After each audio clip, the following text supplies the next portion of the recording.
Hello and welcome to my channel. Today I want to talk to you about our 9th Age Homebrew campaign. We're on turn 7. Before I get into the details of turn 7, like all my other videos on the 9th Age Homebrew campaign, make sure that you first go and listen to the 9th Age Homebrew campaign overview, first video, and then just to give you a sense of where we are on turn 7. Um, Listen to everything from turns 1 through 6. Anyway, sorry I haven't done this for a while. I do want to apologize it's taken me so long to get this up.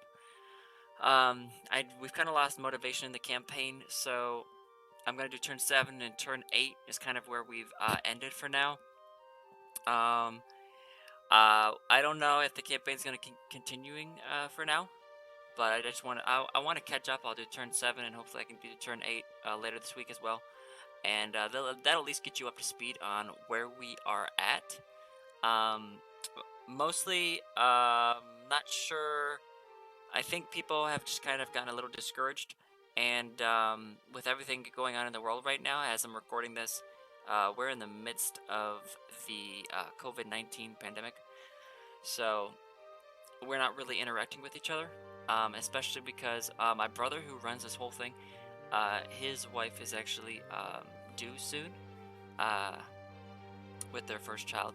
And so they're especially being careful, I think, about interacting with others. So none of us are going over there and playing our games.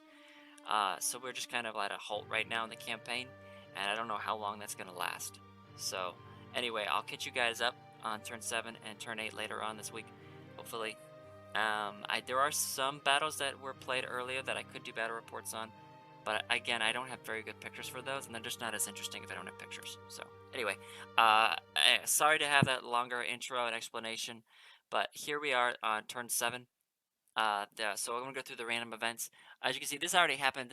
Happened in January, 2020. So we're just gonna go through the random events for each confederation. So we got the beast herds. Their orders are scrambled between your messengers after you submit your orders. Randomize which banners get raised orders.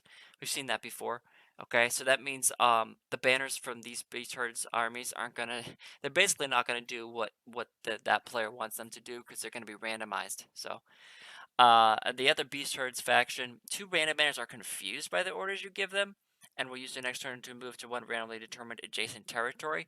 You can see that, so that's different from this first one, but both of them are going to be basically randomized. So the first one basically means that if you have, I think he has 3 banners, so that means that the orders for banner 1 might go to banner 3, and the orders for banner 3 might go to banner 2, and then banner 2 goes to, I don't know how that works. Anyway, um, but that's basically what that means.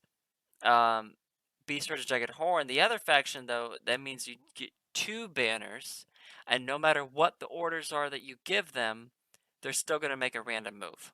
So it's different. You don't just trade orders. A little bit different. Anyway, and then we got the Dread Elves. I think they're still camped out. Oh, anyway, this is random events. This isn't move. I'm sorry. Dread Elves, great influx of slave trade allows one banner to add 505 points to this list, and it's campaigning weather. One banner may attempt a forced march per the Greenskin special faction rules. Oh, that's this turn. Okay, so basically you're going to see all factions now in the south, they get campaigning weather. So every faction in the south, I think, is allowed to make a forced march, which, as we saw earlier, is what is a specific Greenskin special faction rule. So we'll get to see how each player tries to take advantage of that. See what I do, see what other people do. Vampire Covenant. Any battles initiated this turn, the enemy player must choose and declare a strategic option before this player must choose his. Okay, so that's an advantage in battles. And one banner may attempt a force march. Yeah, we saw that. Knights of Equitane, fair weather conditions. Now they're in the north, so they're not going to get this force march rule. Your faction takes advantage of fair weather by bolstering its defenses. They get to add 195 points to the headquarters garrison and 97 to one of your banners. Now, when you're dealing with Knights of Equitane, 97 points to one banner really isn't much. I mean, what that's like 2 knights, maybe? 2 knights? I mean, that's really nothing. So, I don't know what he did to his list. And then Orcs to Goblins. The player chooses which 3 units are affected by this. They do not have to be in the same banner. Okay, so we've seen this before.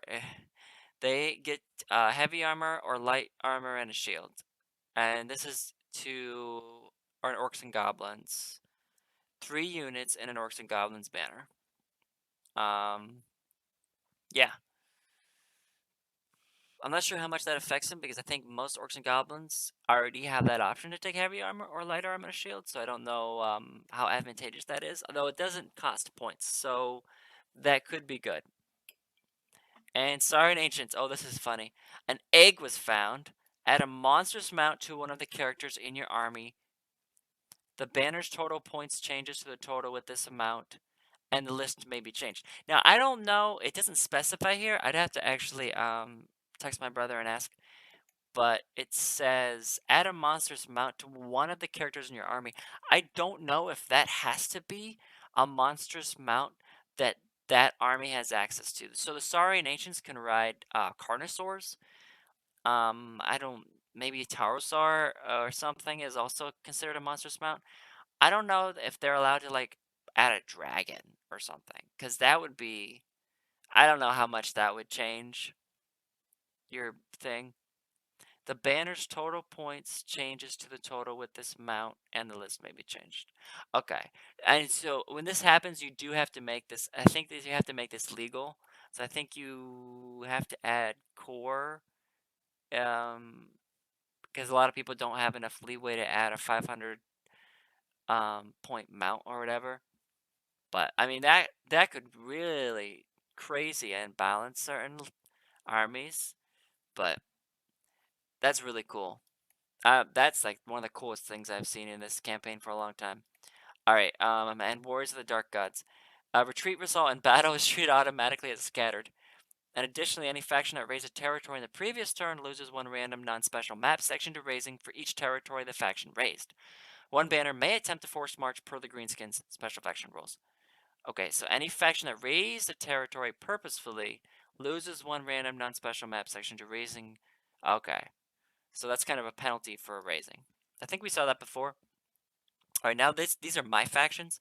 Dwarvenholds, one randomly determined non-special map section is raised. That's actually because I raised a section. I or I think I did. I I'm confused now. We'll look at the map later and we'll check it out. Empire of Sunstall, campaigning weather. 2 banners may issue a forced march, and all other players with HQs in the area may attempt one forced march. I think I only had one banner at this point because remember I had to lose one due to I lost a lot. I already have a ton of raised territories, so I can only support one banner right now. And I'm trying to recover territories, so I actually did not take advantage of this forced march. I briefly considered it, and then I decided no, and the Empire would not take advantage of it. They would just try to keep recovering. Sylvanel's scouts find the enemy positions. Any battles initiated this turn, the enemy player must choose and declare the strategic option.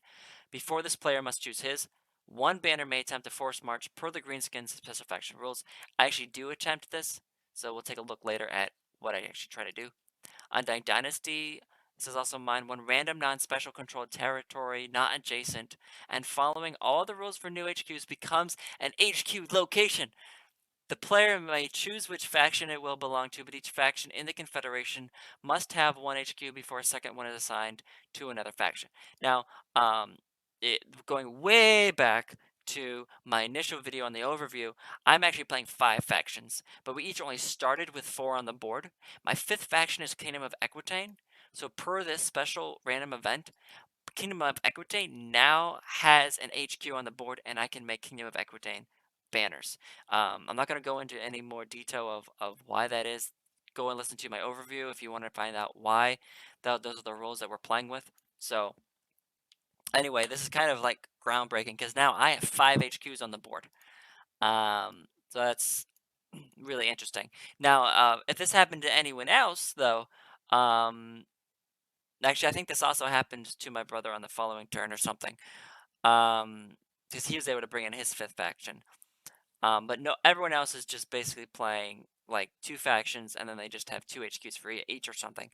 And so if this happened to one of them, they would then get to pick which of theirs gets another HQ. Basically, is how it works. And then a new faction is created of that sub-faction, basically. I know it's a little confusing. Now we go into the next confederation. Dwarven holds allies from afar. One of your banners gains 250 points. One banner may attempt to force march. Another Dwarven holds. All banners have -1 on difficult terrain tests. No test is needed. Yeah, we've seen that before.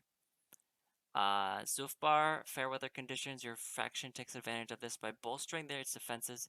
Add 195 points to your headquarters garrison list and 97 to that of one of the banners. So that's the same thing that happened to the Kingdom of Equitaine. Again, 97 points in a dwarf list is also really not that much. They're not really that much cheaper than a knight. Highborn Elves, Plague. Banner 1 and Banner 2 each have the Plague and lose 150 points to a minimum of 3,000 points. If that would cause the banner to fall below 3,000 points, the banner is scattered. Interesting.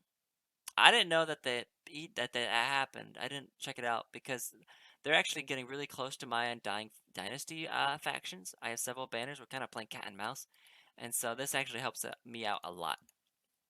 All right, and then his last Dwarven holds. Did he get another faction?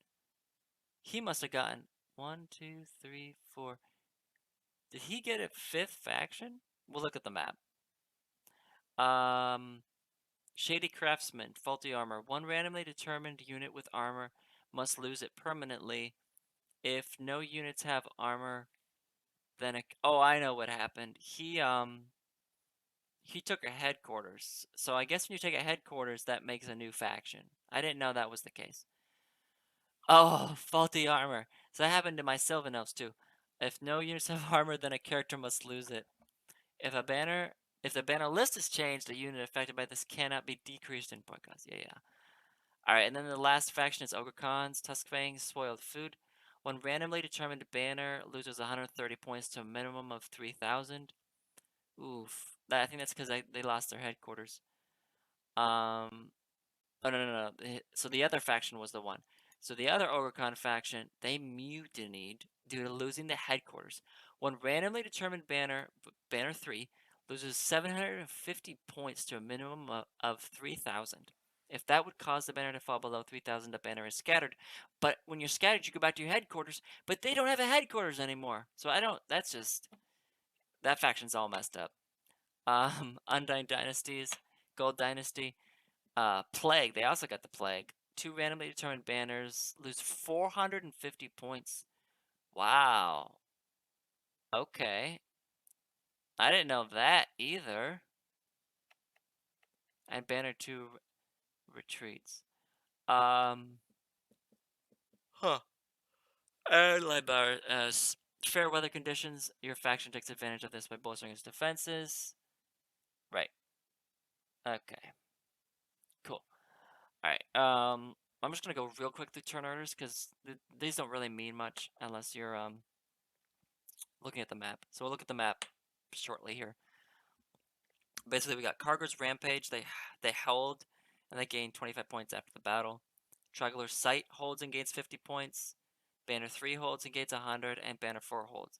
I think this guy didn't send in his turn orders, so we just processed it as if all the banners were holding. All right, Elk Killers, Marauders, they hold. Banner 3 holds. Alright, and so this is the faction. Vargo's Destruction received battle orders and marched, and Banner 4 received battle orders and marched. So basically, Banner 1 and Banner 4 swapped their orders. That's what happened there. Dread Elf's Cult of Pleasure. Helmut's Vanguard held. Villain's Rush held. The Vampire Covenant held. Malifaux held. Now, Malifaux Banner 2 is holding at the headquarters, so he's getting a lot of points just by holding that. Alright, Sir Gooselane. So this guy, so he marched. Karg's Plunderers marches. So I don't know if we discussed this before, but he has left the Sacred Lake. So this is the banner that's been holding Sacred Lake. He, as you can see, he did a forced march, and he was successful. Krugerum Stalkers tried to recover. He failed, and the hag curses you. So that hag has cursed, and so many territories in the south are now getting raised because of that hag. She's really messing up this campaign. And banner 3 for the Orcs and Goblins goals, Throat Slitters. They also make a forced march because they got to take advantage of that special forced march rule this turn for factions in the south. So we actually had 2 banners make a forced march. Saurian Ancients, hold and gain 500 points. Lord Oxothochul and the second spawning marches from north 33, north 45. Alright, Rigora.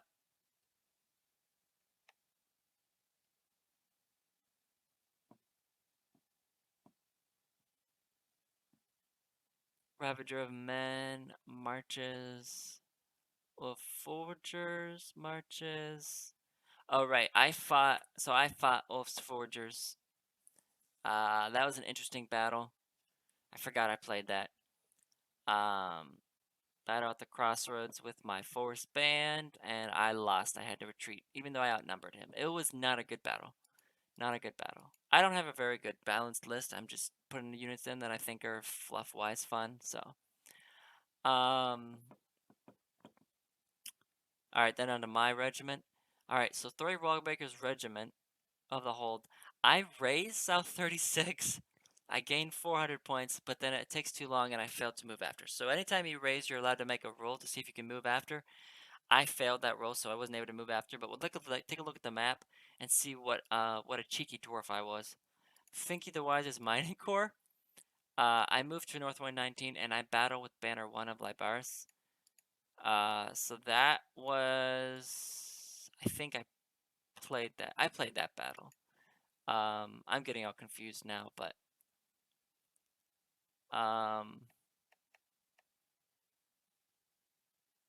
yeah. And Gromdol's Hammer Legion, move, and then my other Confederates just hold. So this is a new banner for me. So I've got 4 banners now for dwarves. This 4th banner, my plan actually with that is I'm just holding at the headquarters because I can get 250 points each turn. I want to just hold there and get a really large banner so I can march and take Libaris' headquarters. That's basically my plan with that banner. It's actually a mixed banner, but you can't really tell. Zari's Confederates. I mean, obviously you can basically tell it's a mixed banner, but you have no idea what's in it.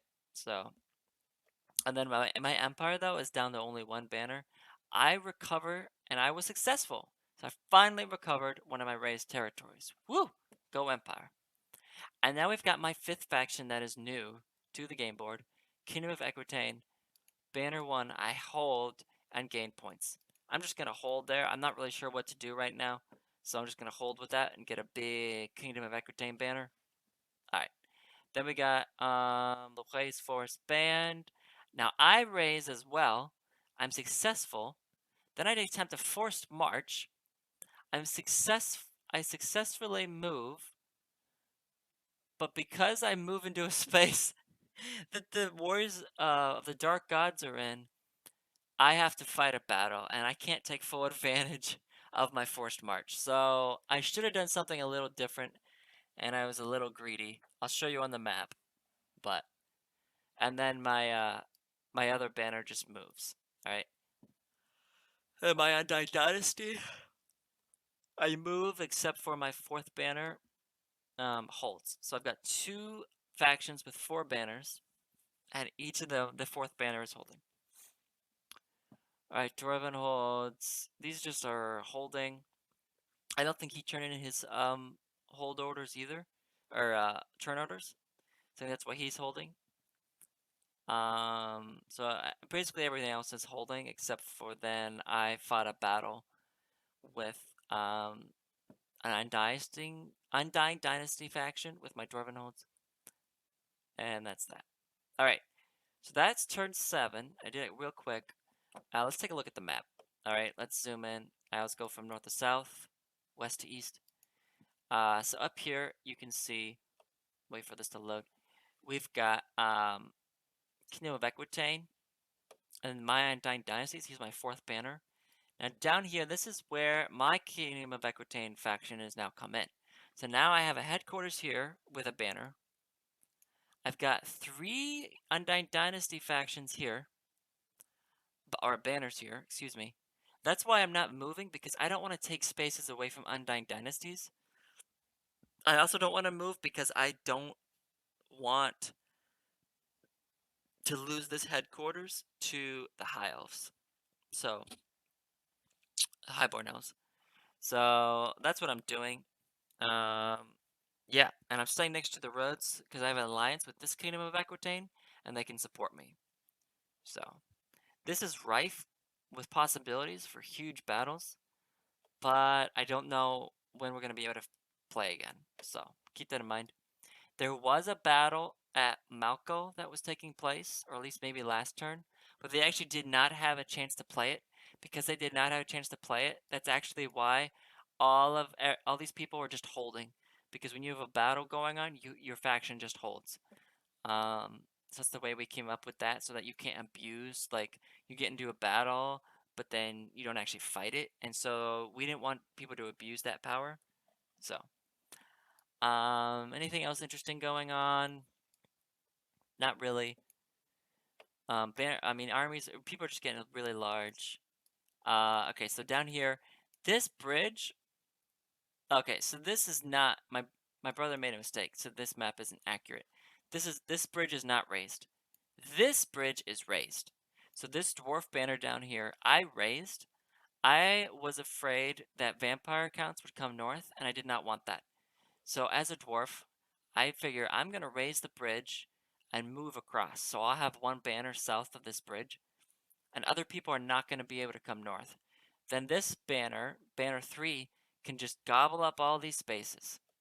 Banner 2 is trying to fight off this Undying Dynasties faction, and banner 4 is just holding at my headquarters. So that's what I'm doing. I came up with this nifty plan, and I was really excited about it to raise this. All right.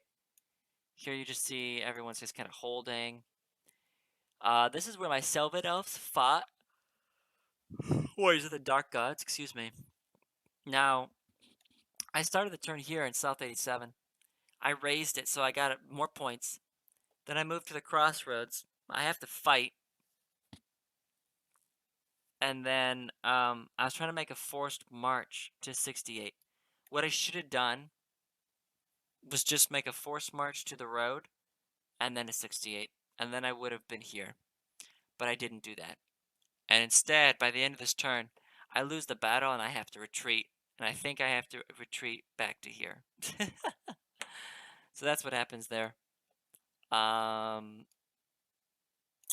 Here you can see South 74. This is where my Empire faction finally recovered a space. So now I have 1, 2, 3. I have 3 spaces again, so I'm going to get that second banner back on turn 8. And then I can start, and I only have 2 more spaces to recover. So that's good news. And that's about it. Here you can see this big orc banner. He's just moving around the perimeter of the lake, gobbling up extra territories. That banner's so big, no one wants to fight that. No one wants to fight that. And then here you can see this is the dwarves took out this OgreCon HQ, and it became a new dwarf HQ. So that's how that works. See, I didn't know it would work that way. I thought, like, for instance, if my Sylvan Elves took out this Undying Dynasties HQ, I thought I would just have the same Sylvan Elf faction would have 2 HQs, but that's not the case. It would create a different Sylvan Elf sub-faction. So I'd have to keep track of that. So, anyway, I might do that sometime, but I have to worry about these Warriors of the Dark Gods. I'm trying to keep them in check, rather than the Undying Dynasties. So that's basically what's going on. So that was turn 7, and hope that you enjoyed this. I just want to give a shout out. If you do play 9th Age and you're looking for games, I do play on Universal Battle too. So leave a comment on the YouTube video if you want to play me. I've got a couple different things I could play just for fun. I'm not really that great right now. I am participating in the one of the local one of the local guys here, U.S. guys, Jeremy Schweitzer. He actually put together a huge UB tournament to play during this whole COVID-19 crisis. There's something like 74 participants, so I actually joined that, and I'm playing. We only just finished round 1, and I got 4 points in game 1, so I'm quite proud of that because there are like 20 people who scored worse than me. So anyway, out of 74. So anyway, that's about my level right now. So if you want to play me, beat up on me, that's fine. Um, I haven't quite figured out. I mean, the games on UB last so long. I basically would have to take screenshots, but I guess maybe I could do that. I could take screenshots and then I could make battle reports of my UB battles in this tournament. I already missed game 1. Sorry about that. I didn't take any screenshots, but anyway, I hope you like this. If you want to find out more about Ninth Age, you can go to ninthage.com. I'll post the link in the video description. Uh, and if you've not heard of Universal Battler, you can go download that. It is a free program that you can play tabletop games on. You can pay for it. I paid for a year subscription. It was something like $30. All that allows you to do is to like save your armies, because otherwise it's kind of annoying. You can actually go in, edit your model templates and change the colors and model sculpts, and I did that, and it's really kind of fun. I don't like it as much as actual tabletop because that's one of the things I actually really like about tabletop is that I can paint my guys however I want and use whatever models I want. And I feel restricted in UB by the models that are available. I haven't figured out if it's possible for me to upload my own, like visuals, because that's what I would prefer to do. I always like some of the visuals that are in there, but that's just what it is. But anyway, if you're interested in playing or learning, you can actually go there and watch battles. You can go into the chat and you can interact with people while they're playing and try to learn while they're doing certain things. So that's a lot of fun to actually watch live battles as they're happening, which you don't really get to see. So go check out Universal Battler if you're getting interested in tabletop games, and hope that you are staying safe and healthy, and that you are just having fun with Ninth Age or other hobbies in your life. Thanks, and have a great day.